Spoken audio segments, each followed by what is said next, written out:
Hello, it's Dawn Michelle from Boho Tarot, and today I just wanted to come on and have a little chat with you about a topic that's been going around the tarot community, which is this idea of shadow work.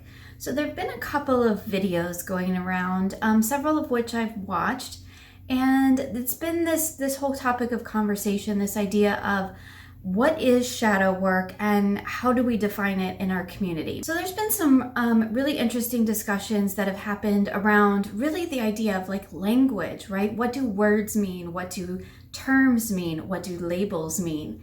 And I just wanted to throw my 2 cents into this, just kind of put my thoughts out there to add to the discussion, because one of the things that I have learned that my children has really taught me, or really my youngest has really taught me over the last year or so, is that people are ever changing and language is fluid. When we apply a label to something, we kind of pigeonhole it into a certain way of being. And whether we're labeling people, or we're labeling a practice, or we're labeling a certain process, it's still this idea of defining it, right? That's what a label is. It's defining something in no uncertain terms. And I think when it comes to things like shadow work, or just spiritual or personal growth practices in general, I think that applying a label to it, as in giving it a set definition, is very limiting. So basically what I'm getting at is words change, language is fluid, and to say that one thing definitely means this is not always, I think, appropriate, because things shift and change as people grow and change. I also think that shadow work, kind of like the tarot itself, is very contextual. So it really depends on the situation, it depends on who you're talking to, it depends on their personal belief system, the sort of education that they've had. If you say shadow work to a psychologist who has had a specific level or specific path of training, it's going to mean something different than if you say it to an occultist who's had a different path of training, right? So to take a phrase like shadow work and just to try to apply it in a general sense, I think really kind of limits the power of the word itself. Because the idea of shadow work, to me, what that phrase means to me is totally different than what it would mean to someone else. And I mean, let's just get real here. If I say the word God, what that means to me is going to be totally different than what it means to, say, my very Catholic mother-in-law. And so I think it really comes into this idea of words are tricky, right? We can't just say that, this is what that word means and it's never going to change, because clearly, as we've seen all throughout human history, that's actually not the case. So I think there's actually there's 2 conversations going on in this discussion, I think. There is the conversation about language and what does shadow work mean and how do we define that? And I think the takeaway for that discussion for me is language is always changing and you can't define it for each individual person, right? Each individual person has to define it for themselves, and it also largely depends on the context of what you're talking about.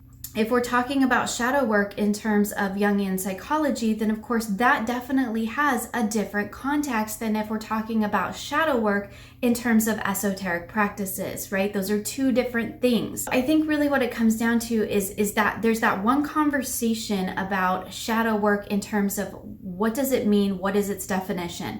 And I think that definition changes based upon the context of what you're speaking about. If you are speaking in psychological circles, that context is going to be totally different than if you're speaking in esoteric circles. The same way that if I use the word God, that has a different connotation and a different meaning in these spiritual circles as it does, say, in my mother-in-law's Catholic circle. 2 totally different things. And I think to try to define them by one definition and say this is what that means it's never going to work because it's going to change based on who you're talking to, based on their own personal beliefs, based on how they were raised, what they believe, who they are, and what their experiences have been in the world. So let's back up here, because I feel like there's, like I said, there's two conversations going on here. There's the language conversation, which I kind of already addressed my thoughts about that. Then there's the personal experience of shadow work, right? So we have kind of like this global definition of shadow work that we're trying to sort of pin down. And then we have the personal experience of what is shadow work and how do we come about that practice on a personal level, right? So there's like two conversations going on here. For me personally, what I consider shadow, both within myself and within the larger world, is those things that aren't quite on the surface, right? If you think of a shadow, we can see shadow. They're not, I mean, if we're talking about shadow in a literal sense, I can literally see my shadow, right? When the sun is shining, I can literally see my shadow. And so that's how I see shadow, not in a psychological or a Jungian sense, but in a more metaphorical sense. So for me, shadow is those aspects of myself, and as society as a whole, as humans as a whole, it is the sort of the underlying, the not quite brought into the light things, right? Because when we fully illuminate shadow, it goes away. Like in a literal sense, if I shine a light on my actual shadow, it will go away. And so I think of shadow in terms of that which I haven't brought into the light yet, right? I'm aware of it. I can see it. It's there. Sometimes it sneaks up on me. Sometimes things come up and like all of a sudden a shadow will pop up and I'm like, oh, there is that. And now I see it and I need to deal with that now. It's not something that's hidden from me. It's something that I am consciously aware of. It's been brought to my attention. It's been brought into my conscious self so that I can, then decide what I need to do about it. It's not hidden aspects of myself. It's aspects of myself that are not fully illuminated yet. But I don't think that shadow is always necessarily bad. Sometimes there are more positive aspects of ourself that we keep pushed to the back, right? We keep kind of in shadow because we don't want to bring them fully out into awareness or fully out into our way of being in the world. We haven't fully incorporated them into self. And so those aspects, whether positive or negative, can also, in my personal, this again, all my personal understanding, but in my personal view, my personal opinion of shadow, it can be positive or negative. It's just things that I haven't brought fully into illumination yet. So then there's the question that comes up in the community of how do you do shadow work, right? So the first step I think is to define shadow work for yourself. And it's not for anybody else to define it for you or for us, even as a community. Because I think that while we can have a general understanding of shadow work, I don't think that it's anybody's place to define it for somebody else. It's the same approach that I have, or the same thoughts that I have about tarot, right? We all have sort of a basic understanding of what each of the tarot cards mean, right? We have a communal or a universal understanding that we all kind of agree that, yes, this is what that means in our community, in the work that we do. However, each of us have our own personal interpretations of the cards.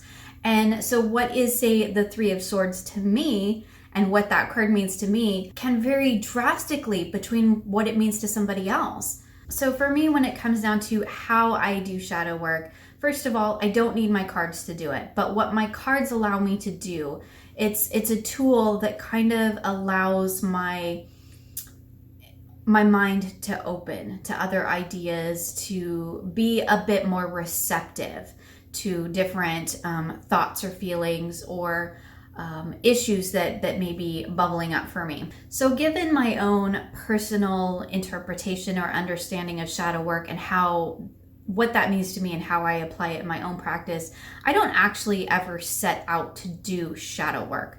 Like, I don't do shadow work spreads. I don't have specific decks for shadow work.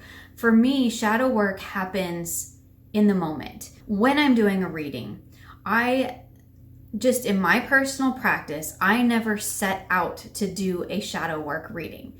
I just do my readings as I normally would. And sometimes within those readings, depending on the context of the reading, because context is super important when it comes to tarot, that's a subject for another time, but depending on the context, depending on what I'm reading about, what kind of frame of mind I'm in when I'm doing the reading, shadow is something that naturally evolves out of that reading. I will see something in a card and go, oh, I have a reaction to that.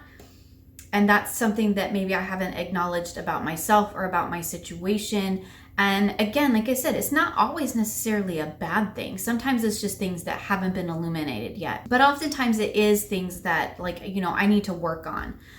Those things that I really don't allow to come to the surface in myself, or that I haven't yet dealt with, that I keep kind of buried down because I'm not in a position or ready to experience them and to bring them into full awareness at this point. But for me, that's not something that I set out to do. I've never had a shadow work practice in that sense. I've never intentionally sat down to work on my shadow. For me, it comes up naturally in my readings. So any reading has the potential to be a shadow work reading, because when I'm doing my general readings, sometimes things come to the surface and I'm like, oh, okay, that's something about myself that I haven't yet acknowledged, or I haven't yet brought fully into illumination. I haven't fully pulled into myself, acknowledged, and then maybe perhaps released or worked through or moved past. And so for me, those things just happen in the moment in the reading. And so I don't have specific decks that I use for shadow work. I don't have specific readings or specific practices or times that I use for shadow work. For me, shadow work just happens when it happens. It happens when it needs to happen for me personally. And again, this is just for me personally. This is my personal definition of shadow work and how I incorporate it into my practice. I don't think there's anything wrong with having decks specifically to draw out the shadow. I don't think there's anything wrong with having spreads or a dedicated practice where you are actively working on bringing those shadow aspects of yourself into the light, into being fully illuminated. That's just not how I personally work with my shadow work. Mine is just integrated into all the work that I do in general. It's just another facet of my personal growth practice, really. It is also a little bit of my spiritual practice, because of my upbringing, I have some serious shadow energy around things like religion, things like the notion of God. And so for me, that's all part of shadow work. It's all about bringing things into the light, understanding them, making sense of them within my own self, in my own little brain, and then deciding what to do with it from there. Either I need to integrate it, I need to work through it, I need to release it, whatever it is that I need to do with it. That's the actual work. The cards that I use, or the practice, so to speak, that I have, is really just to bring those things to light. It isn't the actual work of working through those things. So when I have something that comes up in a reading for me and I'm like, oh, that's a kind of shadow energy for me, there's something there. Sometimes I will use the cards to help me further explore that, particularly if it's something that I'm in real resistance to, because sometimes the cards, just using the cards, the act of the cards as a tool, helps me to kind of soften to the idea, helps me to kind of open to the ideas, because sometimes I can be a bit resistant to things and I'm like, I don't want to do it, I don't want to work on it, I don't want to know more about that aspect, right? And because I love my cards, and because I trust my cards, as silly as that sounds, I trust my cards, which really means I trust my inner voice. For me personally, again, we're back to personal beliefs. Where does the guidance that comes from the cards, where does that come from? That's a totally separate topic. Really what it comes down to for me, and my takeaway from this whole conversation, is that, one, we can't define practices for each other. We have to allow people the space to let their practice evolve as it needs to naturally for them. We each need to define it for ourselves. It's not for anybody else to tell us what shadow work means to us, because much like tarot, much like spirituality, it is a personal experience. So having these conversations in our community, I think, is really wonderful, because we can each come on here and say, this is what I do. This is how I experience it. It's not to say that that's the end all be all, or it's not to say that if you do something different that you are wrong, because there is no one right way. And I think that that's really important to remember when we're having these conversations, that we can all have different ideas, we can all have different belief systems. That doesn't negate anyone's personal opinion. That doesn't mean that anybody's practice is any less than somebody else's. But I think that these kind of discussions are also really great, because then we can also share with each other. And I think that's really what it comes down to, right? That's the big takeaway. The important takeaway is not so much of this person said that and this person said this, is more of how we go about sharing what we do with our cards, with our practice. And it's up to each individual watching the videos or reading the discussions to decide what of that resonates for them and what doesn't, and integrate what does if it works for you, and let the rest go. And I think that's what's really important. Whether or not you use cards to do shadow work, however you define what shadow work is, as long as you know what works for you and what it means to you and how you use it, that's all that matters. It doesn't matter what I do. It doesn't matter what someone else's definition of shadow work is. All that matters is what resonates for you. So that's my super long rambly thoughts on this whole notion of shadow work. My coffee has gone cold because I've spent so much time rambling. I really want to thank everybody who has participated in the conversation.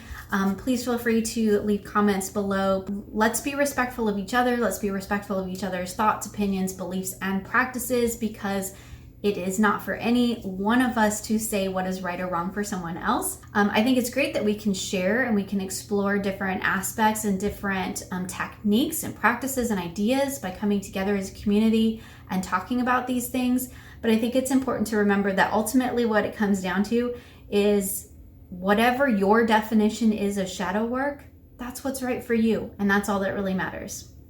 I hope you enjoyed this video and will join me again soon for more creative tarot for an inspired life.